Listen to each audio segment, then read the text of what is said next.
वन्दे तद्रङ्गनाथस्य मान्यं पादुकयोर्युगम् उन्नतानां यत्र चोन्नतिः निश्शेषमम्बरतलं यदि पत्रिका स्यात् सप्तार्णवी यदि समेक्यमशी भवित्री वक्ता सहस्रवदनः पुरुषः स्वयं चेत् लिख्येतरङ्गपदि पादुकयोः प्रभावः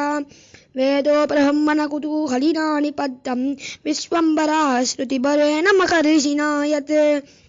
व्यासेन यच्च मधुसूदनपादरक्षे द्वे चक्षुषी त्वदनुभावमवेक्षितुं नः प्रत्यक्षपयित्वनियो यतावत् रामायणे रघुपुरन्दरपादरक्षे शश्वत्प्रपञ्चितमितं भरयैव वृत्त्याः शंसे परिसरद साधु तवानुभावम् अल्पश्रुतैरपि जनैरनुवीयसे त्वं रङ्गे सबाधु नियतं निगमोपगीता सारं तदन्तौपब्रह्मयितुं प्रणीतं रामायणं तव महिं नियतः प्रमाणं दृष्टन्तश्रुतयस्ततोऽपि महितं जागर्ति तत्पादुके तत्तादृक्प्रतनाय तावकगुणग्रामाय रामायणं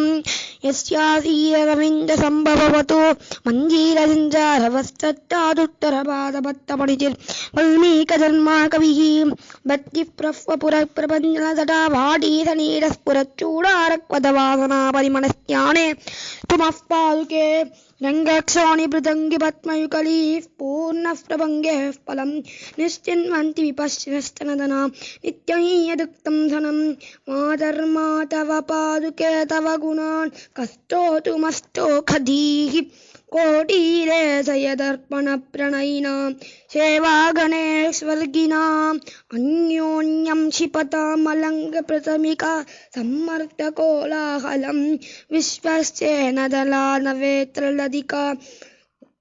कम्पश्रिलालुम्पति योषिद्भूतदृशन्त्यपोटशकटस्त्रेमाणि वैमानिक चोतस्मिन्युपलम्बराणि बसितो तंच परीक्षिन्ति च दूत्यादिष्वपि दुर्वसांसि मदयो हृद्यानि मत्वेव यत्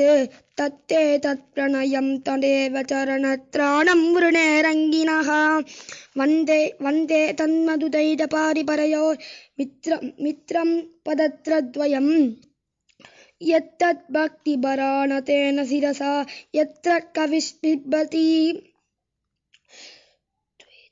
द्वित्रब्रह्मविनाडिकावति पदौ यत्यानशङ्कापर त्रासोत्कं परासुरदितिस्त्रैविष्टपानां गणः कवितार्किकसिंहाय कल्याणगुणशालिने श्रीमते वेङ्कटेशाय वेदान्तगुरवे नमः।